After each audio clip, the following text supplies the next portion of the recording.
We have reached review time with Imperial, and today's review will be Snowfall, Season 6, Episode 5. Subscribe to the channel, like the video. Let's get into it. So this episode pushed the story forward. You had start off with the aftermath of D and Leon fighting.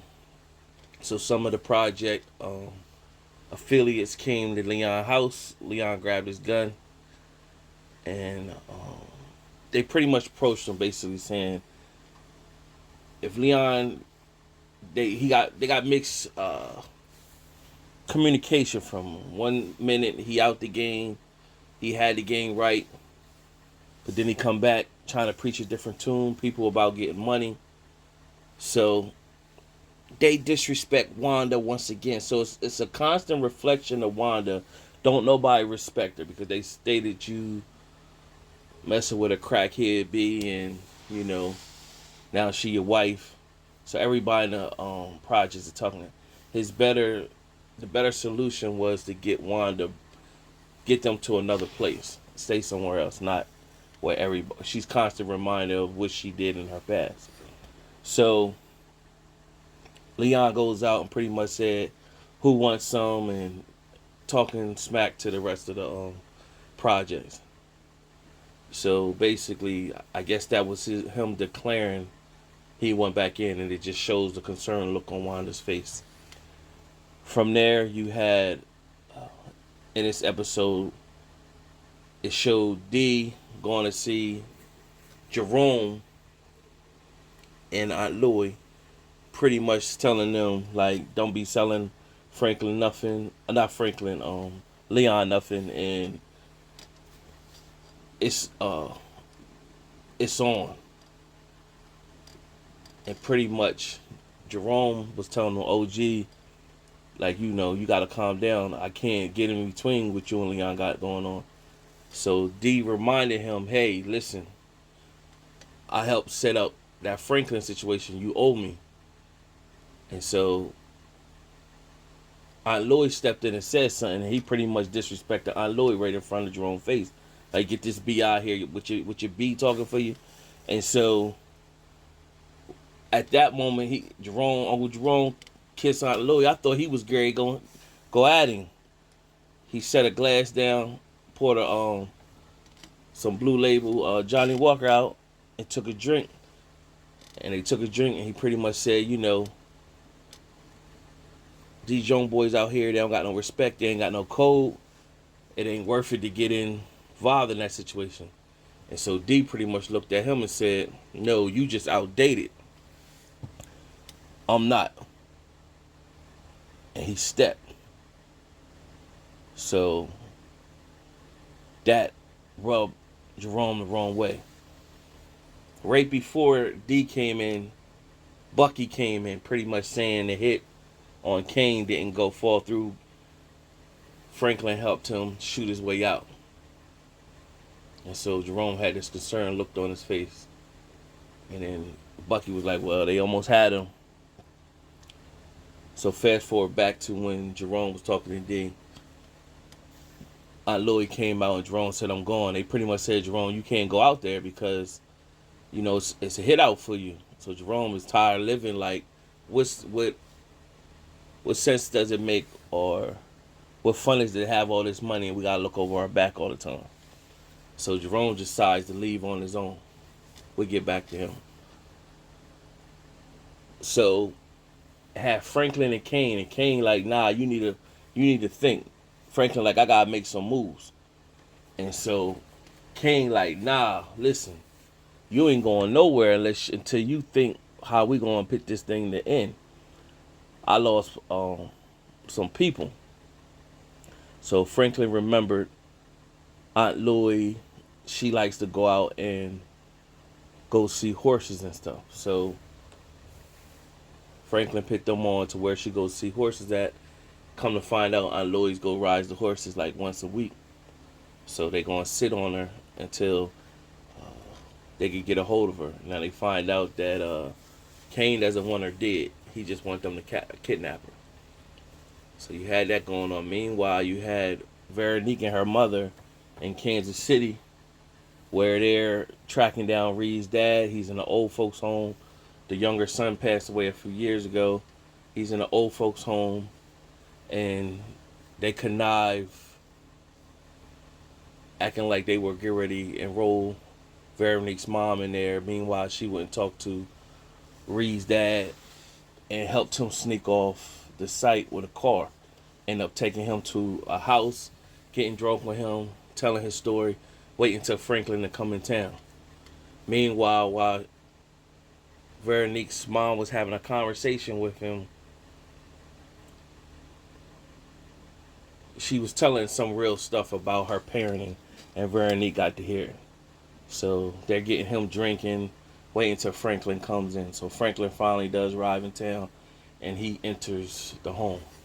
Meanwhile, this is going on. You got the CIA who's ready to. Oh well, no, CIA is Reid and them. You got the DEA who's ready to storm the warehouse. Well, Gustavo told Reid about the KGB meeting up with him in a bar. Now that calmed Reid down because he already knew that, and so by Gustavo coming to tell him, that shows Gustavo, okay, Gustavo's still down. But Reid had opened up and told him, well, the drugs is already moved. We moved that the same night that I seen the KGB looking at you. So Gustavo hurry up and told the DEA don't run in because he moved the drugs. Now from there, you seen Gustavo slip back and to see his sister and the kids, and pretty much I don't think it's his sister. I think it's his sister-in-law and their kids, either one, and pretty much told her like he don't wanna she gonna have to go on a run. She like, I can't go on a run with 2 kids with no money. He like, well, you gonna have to go into witness protection. She like, I'm not doing that either. You promised you was gonna take care of us. You figure out a way to make sure that we good. So he stepped. Now Gustavo's under pressure. Now they're on to the KGB. So before he left his home,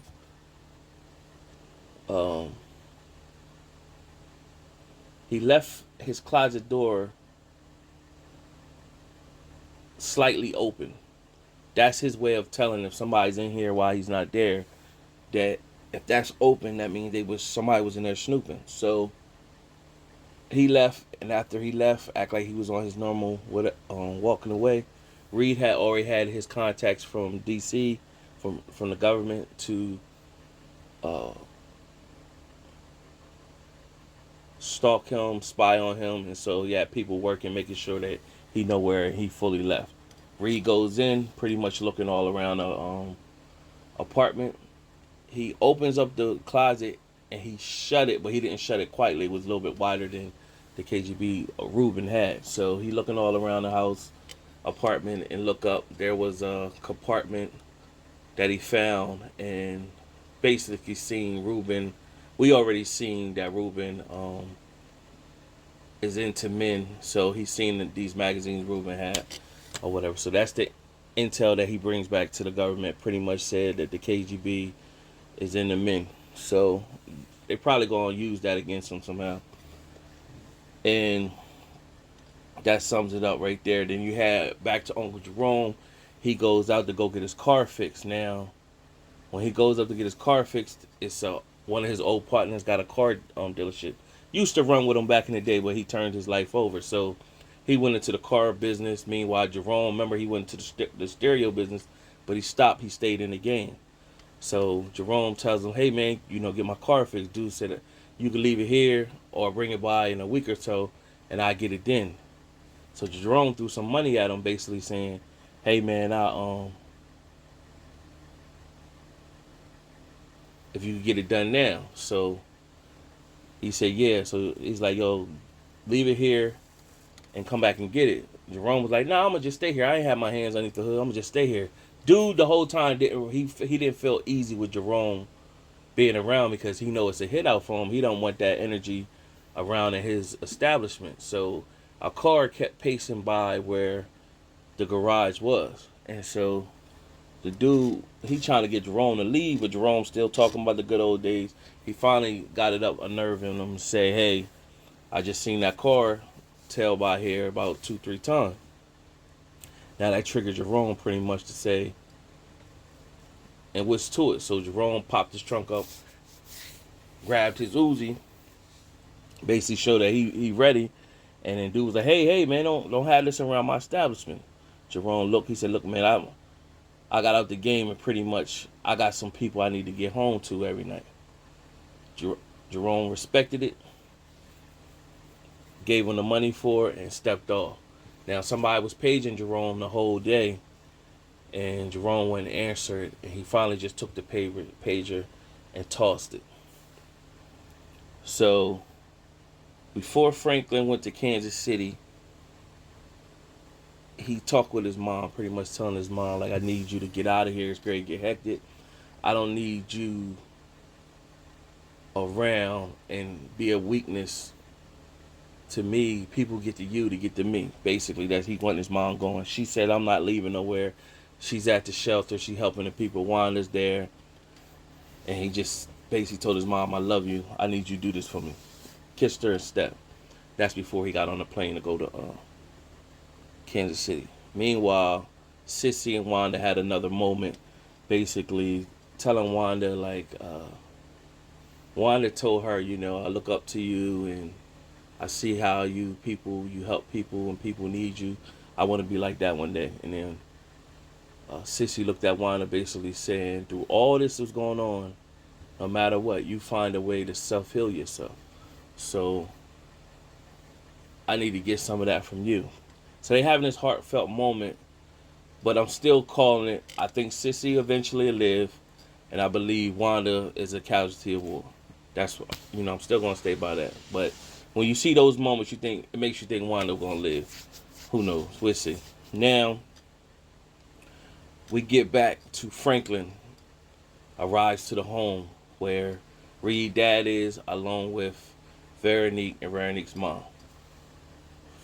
So Franklin pages Reid from a number, Kansas City number. And so the government agent is with Reid and pretty much say, don't you got family in Kansas City? And so he calls back and Franklin answers, and him and Reid have a conversation. And Franklin pretty much told him, yeah, I'm with your dad. And if you think I'm playing call, you name the nursing home he was at and find out if he's missing and if he didn't leave with a black woman. And so Reid was basically saying, you didn't do your homework. If you knew, you didn't do your homework, and if you did your homework, you know I don't care nothing about him. And so Franklin was like, oh, okay. Franklin got quiet. Then Reid started coming to light and basically say, look, man, hey, you don't want to do this or whatever. Franklin pretty much said, well, get my money, call the middleman, and have my money sent back. And then Reid pretty much said, that's not easy to do. It doesn't work like that. So Franklin walked off, went in the room, poked Reid dad in the neck. As he start gargling on his blood, start bleeding out. And Reid was like, what did you do? What did you do? So Franklin said, you want to talk to your dad? Picked the dad on the phone as the dad was dying out. Dying out. Bleeding out, but dying. And Franklin said pretty much, sat back and said, hey, if you, I want my money back. And if you don't give me my money back, I'm going after your girl next. And then your son. He starts running down the names. And then he hung up the phone. He said, leave. Basically telling Veronique and her mom to leave. They pretty much got up frantically and ran. Franklin was on a mission. Put the bottle of alcohol all around the house. And then threw it inside of the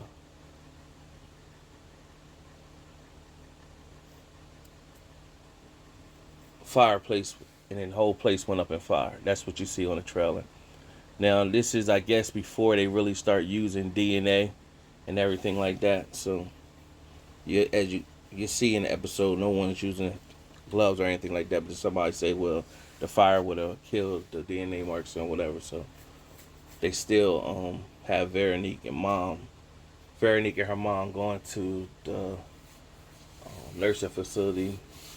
Then you gotta think, did they have cameras and stuff set up like that back then? Who knows? But nevertheless, that was the episode. Um, I still stick to who I stated. I think it's gonna pass away. This is just gonna be more motivation for Reid to come at Franklin either harder. We still don't. The jury is still out on what really happened to Alton. Now, it will be crazy if Alton is officially still alive, because now all this was started motivated by them thinking Alton was dead, and then find out he's actually still alive. Reid did take Franklin's money, so I guess he's still motivated by that. We still don't know what's happening with Peaches, so that the jury is still out on that. Hopefully they close. I mean, we're going into episode 6 next week, so hopefully they close all that up. The Peaches, what's up? We got Peaches, Alton, and we have Maria, who Gustavo was messing with. She was a key character for a while there, and they just wrote her off. Maybe the actress is doing something. Who knows? So overall, another decent episode. Subscribe to the channel, like the video. Till next time.